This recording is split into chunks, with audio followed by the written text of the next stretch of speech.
시간이 되었습니다. 루디아 찬양대의 찬양에 맞추어 묵상 기도하심으로 제25에서 27 남전도회 헌신 예배를 시작하겠습니다.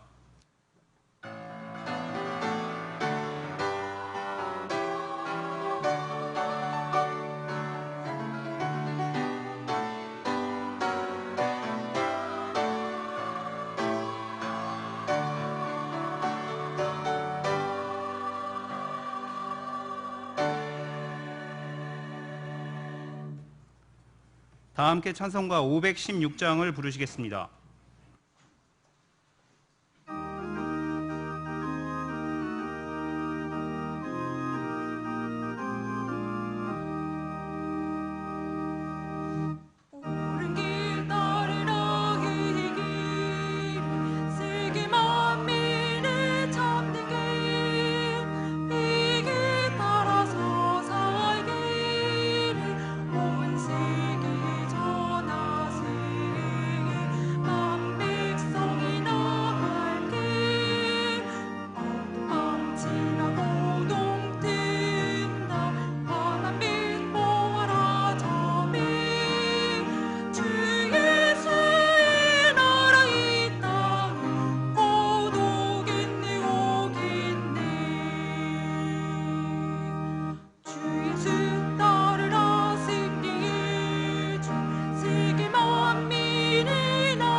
최복렬 장로님 기도하신 후에 제25에서 27 남전도회 회원들의 특송이 있겠습니다. 기도하시겠습니다. 우리의 죄를 대속하여 주신 하나님, 당신의 대속의 은혜를 참으로 감사합니다. 가을이 시작되는 문턱에 저희 25, 26, 27 남전도회가 예배를 통해 헌신할 수 있게 하심을 감사드립니다. 하나님 안에서 경영 안에서 가장 앞서가며 주의 일에 충성하는 저희 남전도회 회원들이 되게 하시고, 특별히 이번 헌신 예배를 통해 한 해를 돌아보며 주님께서 주신 은혜를 헤아려보고 남은 한 해를 주님께 더 충성하는 저희 회원들 모두가 되게 하여 주시옵소서. 저희 경양교회를 위해 기도합니다.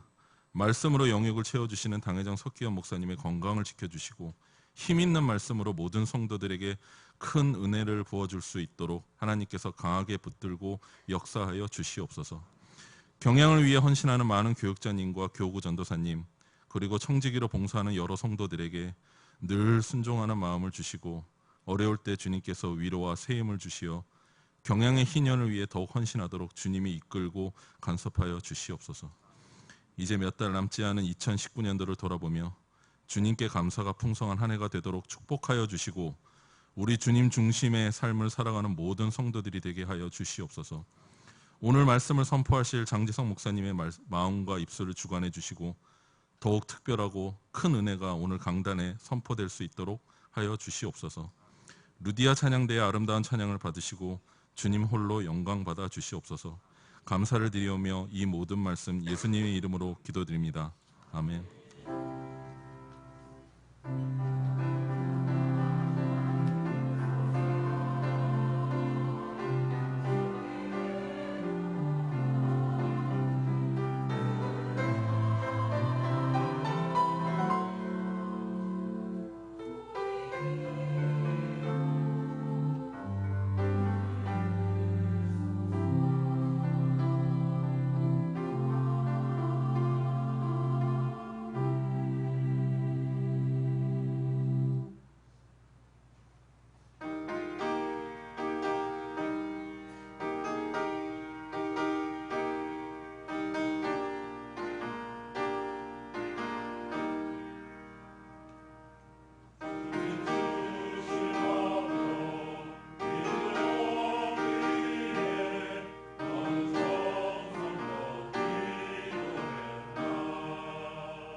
성경 봉독 시간입니다. 오늘 말씀은 예레미야 20장 7절에서 13절의 본문입니다. 제가 7절을 봉독하겠습니다. 여호와여, 주께서 나를 권유하심으로 내가 그 권유를 받았사오며 주께서 나보다 강하사 이기셨으므로 내가 조롱거리가 되니 사람마다 종일토록 나를 조롱하나이다. 아멘. 루디아 찬양대의 찬양이 있은 후 장지성 목사님께서 그들에게 보복하심을 나에게 보게 하옵소서라는 제목으로 말씀 전하시겠습니다. 많은 은혜 받으시기 바랍니다.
아멘. 아름다운 찬양을 올려주신 루디아 찬양대와 은혜로운 특송해 주신 제25, 26, 27 남전도회 회원들께 감사드립니다. 최근 사회적 이슈들 가운데 보복운전과 관련된 일들이 종종 있습니다. 성도님들 가운데도 목격하거나 또 당해본 분들이 계실 텐데, 이 보복운전은 상대방 차량이 자신에게 경적을 울렸다거나 양보를 안 한다는 등 다양한 이유로 자신의 기분이 나쁠 때 상대에게 위협적이거나 방해가 되는 운전을 하는 것을 말합니다. 심하게는 상대 차량을 세우게 만든 뒤 폭언과 폭행 등으로 화풀이를 하는 경우도 있습니다. 얼마 전 제주도 카니발 폭행 사건이란 영상을 보았는데, 자신이 끼어들기를 해놓고 그것에 항의를 하는 운전자를, 그것도 그 아내와 아이 앞에서 폭행하는 장면이 있었습니다. 예전에는 상대 차량이 좋은 차량이거나 또 괜히 복잡한 일이 생길 수 있기에 보복 운전을 당해도 그냥 넘어가곤 하였는데, 최근에는 블랙박스가 보편화됐고 또 2016년부터 관련 처벌이 강화되면서 조금씩 나아지고 있는 형편입니다. 보복운전을 하는 것은 특수상해, 특수폭행, 특수협박, 특수손괴죄로서 징역형까지 받을 수 있는 중죄에 해당하며 면허 정지나 취소를 받기도 합니다. 도로 위에서는 마치 자신이 최고 권력자, 아니 깡패인 양 마음대로 폭력을 휘둘렀겠지만 결국은 법의 엄중한 처벌을 받게 될 범죄자일 뿐인 것입니다. 이처럼 못된 짓을 하는 자들이 득세한 것 같아 보여도 결국은 그 죄상이 드러나 그에 따른 징계를 받는 것이 우리의 일반적인 상식과 도덕이라고 할 수 있습니다. 물론 신앙생활도 마찬가지입니다. 하나님을 따르지 않고 죄를 즐겨하는 이 세상의 악한 행동들은 득세하여 우리에게 좌절감을 안겨주기도 하지만 결국은 하나님의 엄중한 심판대 앞에서 징계를 받게 됩니다.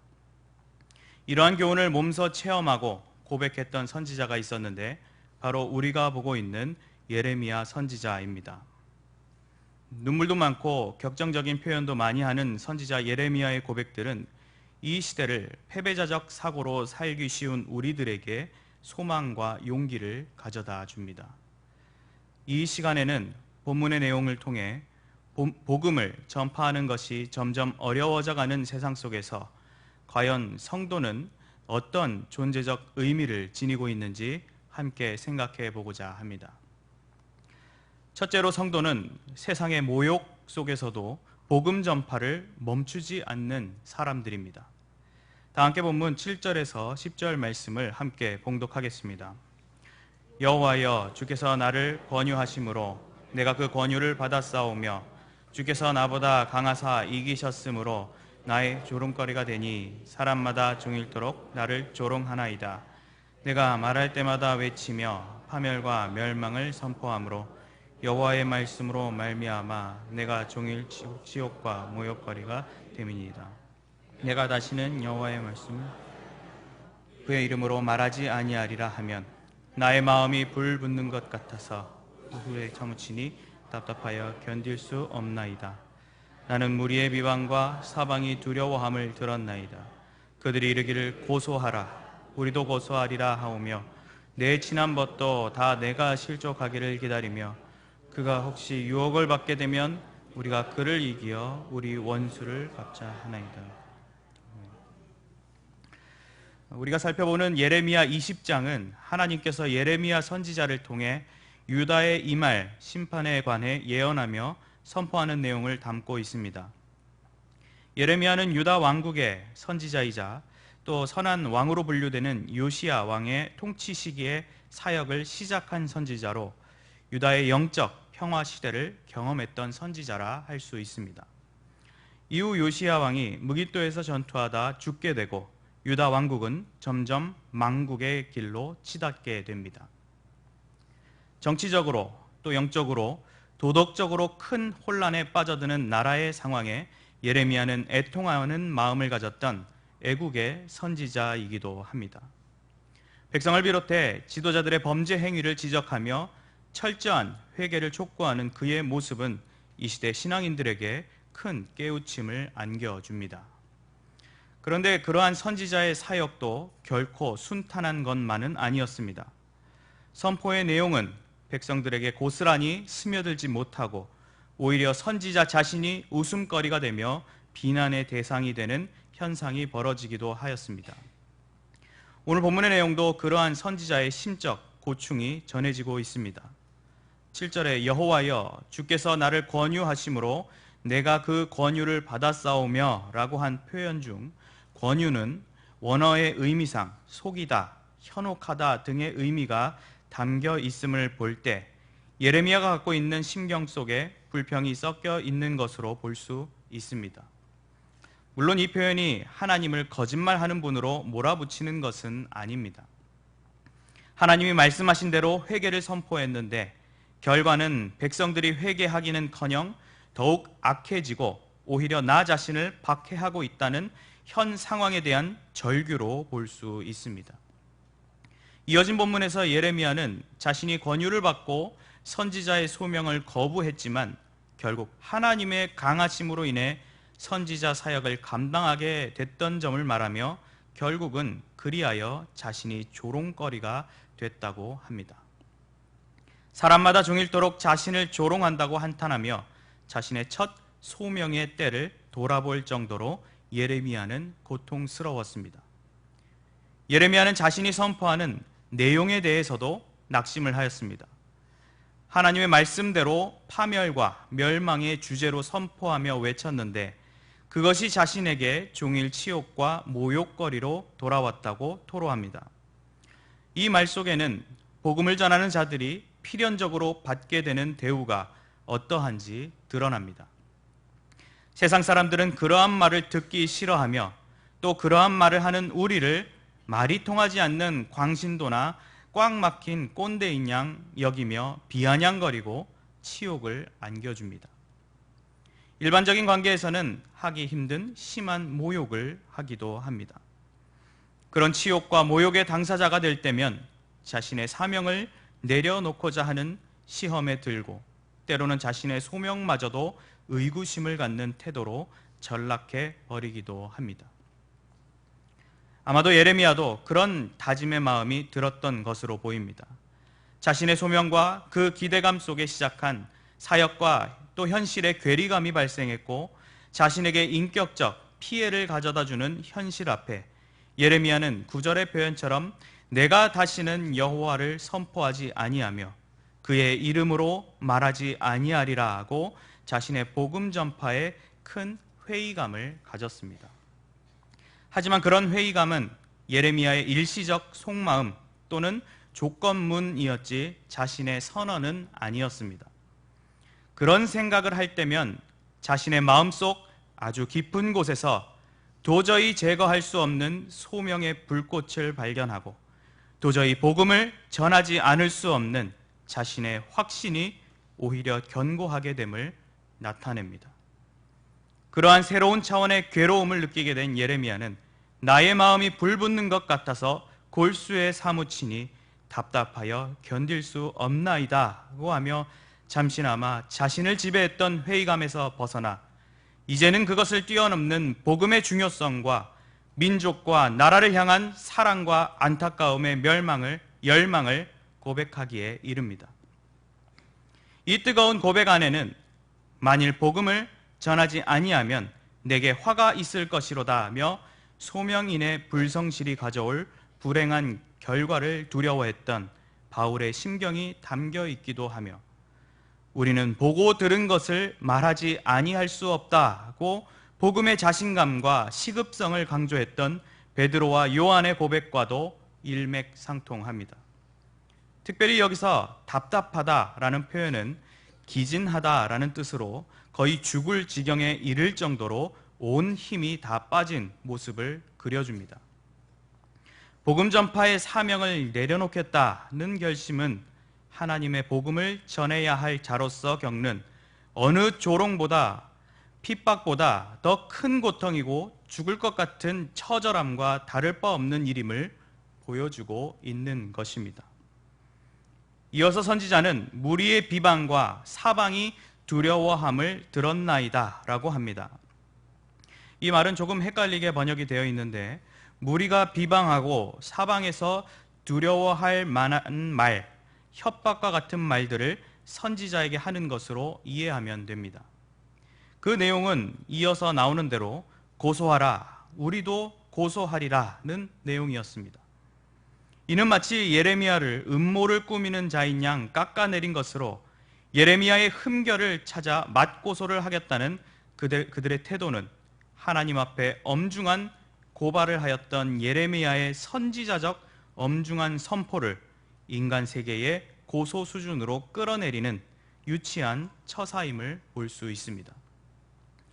이렇게 완전히 고립되어 버린 예레미야는 그가 느낄 소외감에서 이제 더 큰 상실감을 겪게 되는데 그의 친했던 친구들이 배신하고 돌아선 일입니다. 이들은 자신의 벗인 예레미야가 실족하기를 기다리며 그가 혹시 유혹을 받게 되면 우리가 그를 이기어 우리 원수를 갚자 하나이다 하며 예레미야를 조직적으로 따돌리고 몰락의 순간을 노리고 있음을 보게 됩니다. 참으로 절망적인 상황 속 예레미야의 심경을 느낄 수 있습니다. 이런 모습이 바로 이 시대를 살며 복음 전파의 사명을 감당하는 성도들이 필수적으로 맞닥뜨리게 되는 실제적인 삶의 모습인 것 같습니다. 성경에서도 또 교회의 역사 속에서도 특별히 한국 교회의 발전 속에서도 어떤 신앙의 선배들도 핍박과 어려움을 배제하고 신앙생활을 한 이가 없었습니다.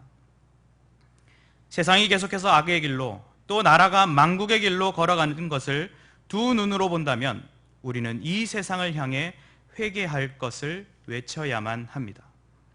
세상과 또 그 속에서 살아가는 인간의 인생에는 회개할 것들로 가득하며 예수 그리스도를 온전히 믿음으로 구원받은 자의 삶을 사는 것이 진정한 해결 책임을 그들에게 알려야 합니다. 하지만 세상은 그러한 진리를 모르고 이해를 못하거나 알면서도 거부하는 것이 현실입니다. 아니, 그 거부를 넘어 우리를 핍박하기도 합니다. 그들은 하나님을 믿는 신자라는 이유로, 교회에 다닌다는 이유 하나만으로 우리를 조롱하며 치욕과 모욕을 안겨줍니다. 비웃음과 비아냥, 그리고 짜증 섞인 말로 우리를 비상식적인 사람들로 취급합니다. 무리를 지어 나를 소외시키며 비방과 협박을 일방적으로 퍼붓기도 합니다. 뿐만 아니라 내가 믿고 사랑하며 의지하는 가족, 친구들마저 나의 신앙 문제로 나를 외면하고 비난하는 모습은 실로 우리의 마음에 좌절감을 안겨주기도 합니다. 지난 추석 저에게 명절 인사를 보내오신 어느 교구 권사님께 감사 인사 문자를 보내드렸는데 제게 답장 주시기를 시어머님께 명절 때 제사를 패하자고 말씀드리려 하는데 지혜와 담대함 얻도록 기도해달라고 요청하신 일이 있었습니다. 남편과 자식들이 함께 신앙생활을 하지 않는 가운데 홀로 영적 싸움을 싸우고 계신 그 권사님의 명절 인사는 즐거움의 인사보다 마음 한켠이 먹먹해지는 인사이기도 하였습니다. 여러 가지 방해와 핍박 속에서도 우리는 너희가 내 이름으로 말미암아 모든 사람에게 미움을 받을 것이나 끝까지 견디는 자는 구원을 얻으리라고 하신 예수 그리스도의 확실한 약속 안에서 오히려 평안하고 오히려 당당한 믿음의 행보를 걸어가야만 합니다. 어떠한 핍박이 나의 신앙과 그 의지를 꺾으려 달려들어도 우리는 결코 물러서는 안 됩니다. 오늘 예레미야의 고백과 같이 복음을 전하지 않으면 나의 마음이 불붙는 것 같아서 골수에 사무치니 답답하여 견딜 수 없겠다는 뜨거운 소명의식, 복음의 확신과 미래적 소망, 절체절명의 영적 사명의식을 가지고 임해야 하는 것입니다. 혹시 여러분 내면에 복음 전파 사명의 열정이 식어가고 있지는 않습니까? 아니, 이미 식어버린 채 무덤덤하며 이제는 냉랭해져가는 나의 마음이 되어버려 있지는 않으십니까? 내려놓고 싶고 피해버리고 싶은 나의 마음을 향해 사라지지 않는 떨기나무의 강렬한 불꽃 속에서 우리에게 복음의 역사를 위해 소명을 쥐어주시는 하나님을 다시 바라보시고 돌이키시기 바랍니다. 주님의 십자가 구원이 너무나도 확실하기에, 그것이 너무 행복하기에, 그리고 주변의 영혼이 너무 소중하기에 누가 뭐래도 복음 선포를 결코 포기할 수 없는, 도저히 참을 수 없는 확신의 불을 받은 사명자로 돌아오시기 바랍니다. 태신자 갖기의 시간을 가지고 전 교회적인 전도 운동을 전개하는 이 시기에 전도를 내 삶의 우선순위로 두고 나의 생각, 나의 일정, 약속, 대화 모든 것이 복음을 전하는 수단으로 총동원되어야 합니다. 그런 가운데 내게 찾아오게 될 고난은 손해 따위로 여길 것이 아니라 너무나도 당연한 과정이며, 의를 위하여 고난을 받으면 복 있는 자니 그들을 두려워하는 것을 두려워하지 말며 근심하지 말라 고 하신 성경의 위로와 격려를 붙들어야 합니다. 혹시 내게 어려움이 없고 핍박이 없을 때면 스스로가 영적 나태함에 빠지지 않아 있는지, 또 그런 마음가짐과 상황에 어느새 타협하고 있는 것은 아닌지 우리는 철저히 점검해 보아야 합니다. 동시에 주님께서 자기 십자가를 지고 나를 따르지 않는 자는 주님께 합당하지 아니하다고 하신 말씀 앞에 두려워할 줄도 알아야 합니다. 우리는 우리보다 먼저 고난당하시고 피를 흘리신 그리스도의 모범을 쫓아 사는 십자가의 사람들인 것입니다. 그 거대한 은혜와 사랑을 우리는 전하지 않을 수 없는 복음의 일꾼임을 기억하시기 바랍니다.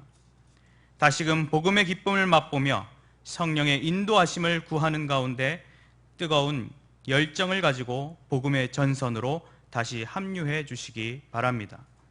어떠한 세상의 모욕 속에서도 복음 전파를 멈추지 않고 주어진 본분을 멋지게 완수해내고야만은 성도님들이 되시길 바랍니다. 둘째로, 성도는 하나님의 능력 위에서 반드시 승리하고야 말 사람들입니다. 다 함께 본문 11절에서 13절 말씀을 함께 봉독하시겠습니다. 그러하오나 여호와는 두려운 용사 같으시며 나와 함께 하심으로 나를 박해하는 자들이 넘어지고 이기지 못할 것이오며 그들은 지혜롭게 행하지 못함으로 큰 지옥을 당하오리니 그 지옥은 잊지 못할 것이니이다. 의인을 시험하사 패부와 심장을 보시는 만군의 여호와여, 나의 사정을 주께 아뢰었사온즉 주께서 그들에게 보복하심을 나에게 보게 하옵소서. 여호와께 노래하라. 너희는 여호와를 찬양하라. 가난한 자의 생명을 행악자의 손에서 구원하셨음이니라. 아멘. 11절 그러하오나로 시작하는 말에서 느껴지듯 이제 예레미야는 자신에게 임한 영적인 환난 속 사명 감당을 결심하고 장차 있을 소망적 결과들을 예언하게 됩니다. 특별히 이 그러하오나란 표현이 존대의 말투인 점을 보아서 이제 하는 말들이 하나님께 올려드리는 신앙 고백이란 점도 엿볼 수 있습니다. 예레미야는 여호와는 두려운 용사 같으시다고 하나님의 존재적 위엄을 드러냅니다. 용사는 전투에 능한 강한 군사입니다. 이런 용사가 적군에 있다면 매우 두려울 것이고 아군에 있다면 매우 든든할 것입니다. 바로 여호와께서 그런 용사가 되어주신다는 것입니다. 출애굽 당시 지도자 모세도 홍해를 건넌 직후 여호와는 용사시니 여호와는 그의 이름이시로다 라고 찬송하였던 것처럼 여호와는 승리를 가져다 주시는 용사 같은 분이십니다. 즉 여호와 하나님께서 두려운 용사로서 예레미야와 함께 하신다는 것은 승리의 보증수표요, 이미 승패가 갈린 승부나 다름없는 일이었습니다. 조직적으로 선지자를 외롭고도 괴롭게 만들던 이들, 또 배신하여 궁지에 몰려고 했던 친구들에게 과연 어떠한 결과가 예견되었습니까?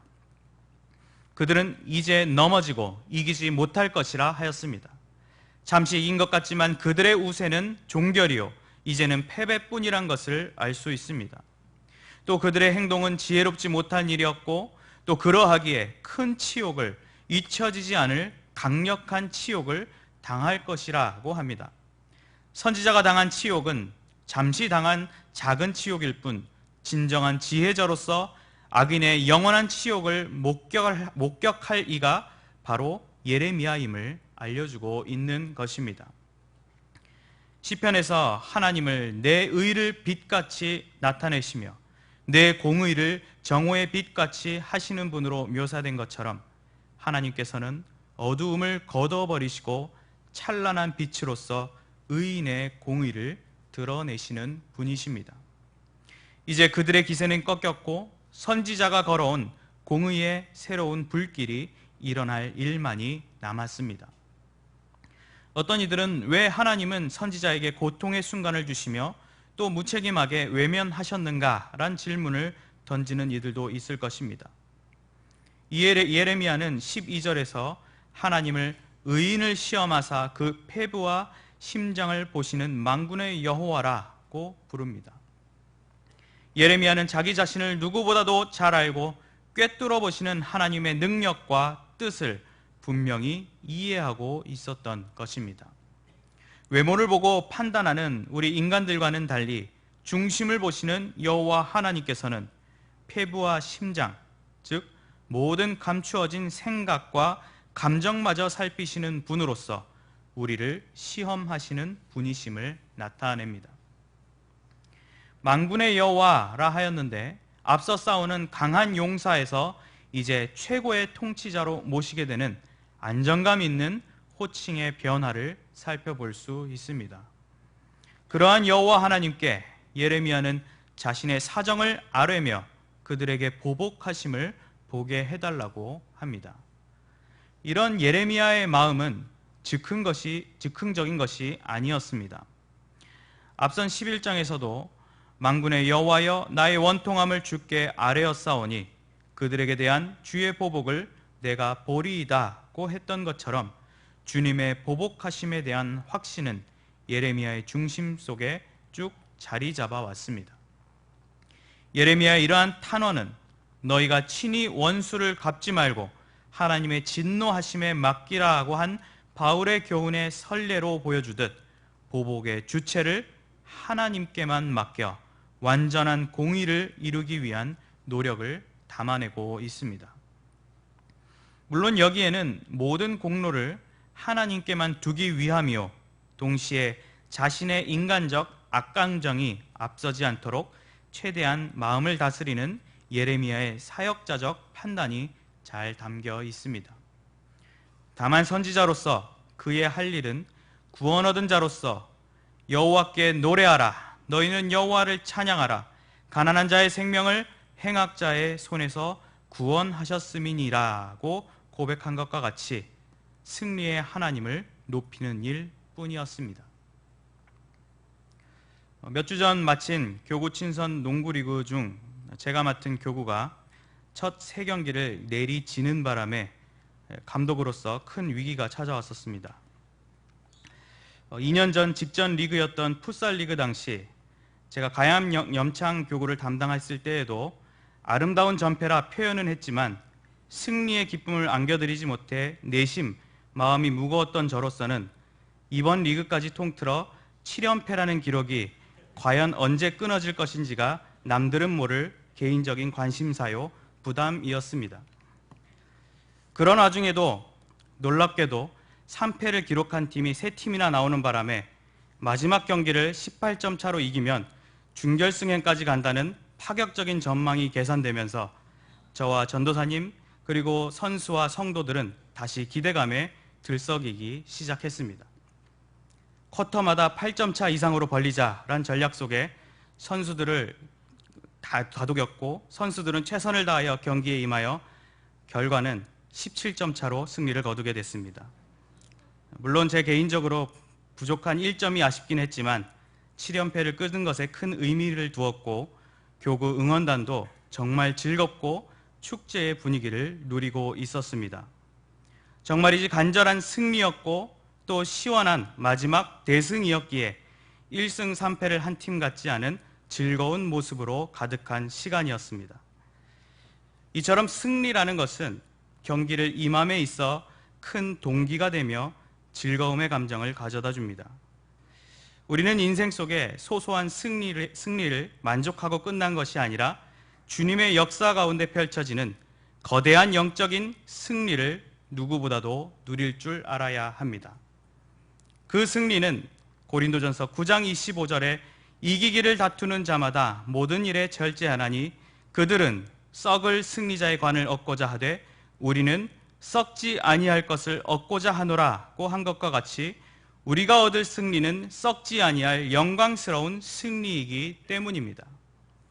과연 저와 여러분은 무엇을 바라보며 영적 전투에 임하고 있습니까? 혹시 승리라는 소망, 영광스러운 결과를 바라보지 않고 그냥 주어진 상황 가운데 의례적으로 전투에 임하고 있는 것은 아닌지 점검해 보아야 할 것입니다. 혹 그런 모습이 있다면 그것은 전투라 할 수 없습니다. 우리는 영적 전투에 승리라는 분명한 목표를 바라보며 용기를 얻어야 하고 당당하게 임할 줄 알아야 합니다. 표대 없이 달리는 것만큼 의미가 없고 소모적인 일이 없듯 분명한 목표와 결실을 바라보며 우리는 주어진 영전에 임해야만 합니다. 그러한 마음가짐과 두려운 용사로서 나와 함께 하시는 주님의 도우심 속에 싸우며 나아갈 때 분명 우리는 최고의 승리를 얻고 말 것입니다.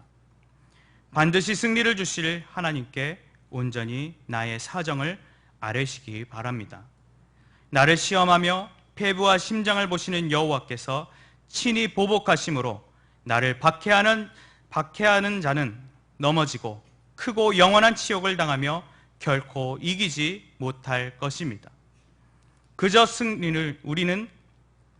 우리는 승리로 이끌어 주시는 여호와만을 바라보며 그분께 영광과 찬송, 아름다운 경배의 예배를 올려드리면 됩니다. 승리의 기대감을 잠시 놓치고 있던 분이 계시다면 이제 다시 주님의 전능하심을 의지하여 승리를 향한 소망의 경주에 다시 임해 주시기 바랍니다. 어떠한 세상의 모욕 속에서도 주님의 도우심 속에서 승리의 전리품을 얻고야만은 성도님들이 되시길 바랍니다.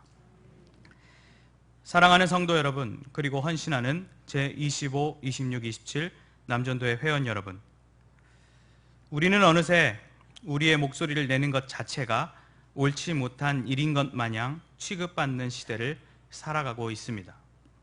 특히 보수적인 성격, 또 그 신앙을 지닌 신자들은 자신의 열정과 의분을 드러내지 않고 조용히 넘어가는 경우가 많이 있습니다. 물론 그것이 더 옳은 행동이고 지혜로운 처신인 경우도 많이 있지만 그것이 전도를 게을리하고 주님의 뜻을 거스르는 것을 방임하는 데 일조하는 상황이 되어버린다면 그것은 결코 하나님이 기뻐하시는 일이 아닐 것입니다. 패잔병과 같이, 길 잃은 양과 같이 의욕과 목표를 잃은 채 힘없이 터벅터벅 걸어가는 약자의 모습은 내버리시기 바랍니다. 사랑하는 가족, 친구가 영적으로 죽어가고 자랑스러운 이 나라가 병들어가는 때에 온전한 주의 말씀과 손길 위에 바로 설 수 있도록 진리를 선포하는 일을 결코 게을리 해서는 안 됩니다. 이 일을 위해 우리는 먼저 영적으로 깨어 있어야 하고 적극적으로 주님의 일에 용기를 가져야 합니다. 마음에 식어있던 불씨를 찾아 불씨를 키워주고 장작을 대주는 가운데 다시 영적인 불길을 일으키시기 바랍니다. 그 불이 너무 뜨거워서 도저히 거스를 수 없고 멈출 수 없는 복음의 선포의 사명을 당당하게 수행해 가시기 바랍니다. 세상에 많은 죄악이 득세한 것 같아 보이고 나를 좌절케 하는 일들이 있어도 결코 소망을 버리지 마시고 우리의 승리요 영광이 되시는 하나님만을 붙드시기 바랍니다. 복음을 전하는 것이 점점 어려워지며 영적 전투는 치열해져가는 요지경 세상이지만 어떠한 모욕 속에서도 복음 전파를 결코 멈추지 않고 하나님의 능력 위에서 반드시 승리하고야만은 이 시대의 사명자, 승리자가 되시는 경양의 성도님들이 되시길 주님의 이름으로 간절히 축원합니다.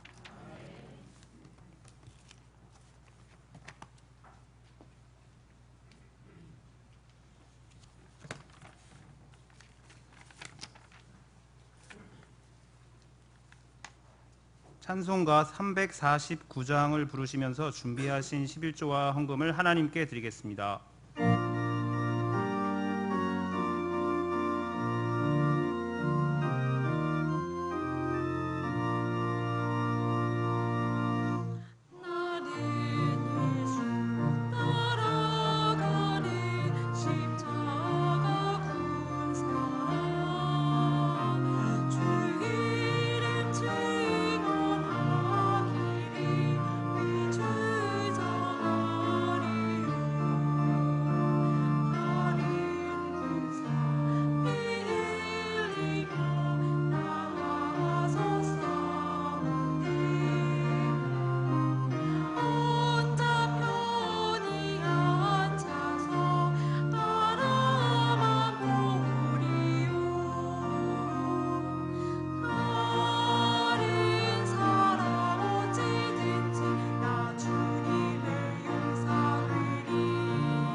교회 소식입니다. 금요반 기도회는 오후 9시에 있습니다. 금주 기도회 중 특성은 유치부 교사활동이 준비하시겠습니다. 장로부부 수련회가 금주 토요일 본교회에서 진행되겠습니다. 다음 주 낮에는 청장년 학습제례 입교 교육 시작, 당회장배 쟁탈, 중고등부 SFC 농구 피구리그 개막, 경양 비전 기도회, 신방장 모임이 있으며 밤에는 화곡교구 헌신 예배로 드리겠습니다. 예배 후 구역장 성경 공부가 있겠습니다. 구역장님께서는 교구별로 자리에 앉아주시기 바랍니다. 감사합니다. 이어서 남전도회 소식입니다. 제25, 26, 27 남전도회 헌신 예배를 허락하신 하나님께 감사를 드립니다. 말씀을 전해주신 장지성 목사님, 찬양을 해주신 루디아 찬양대, 헌금을 위한 기도와 축도해 주실 담임 목사님께 감사드립니다. 제25 남전도회는 70년생, 제26 남전도회는 71년생, 27 남전도회는 72년생으로 구성되어 있습니다. 주변에 이에 해당되는 성도님이 계시면 저희들과 함께 남전도회 활동에 참여할 수 있도록 권면해 주시기 바랍니다. 오늘 우리 교회에 처음 나오셨거나 등록을 원하시는 분들은 예배를 마치고 신교실로 오셔서 담당 교역자님의 기도와 교회에서 준비한 선물을 받으신 후에 돌아가시기 바랍니다. 다 함께 송영 445장을 부르신 후에 담임 목사님 나오셔서 헌금을 위한 기도와 축도해 주심으로 제25, 26, 27 남전도회 헌신 예배를 모두 마치겠습니다.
기도하겠습니다.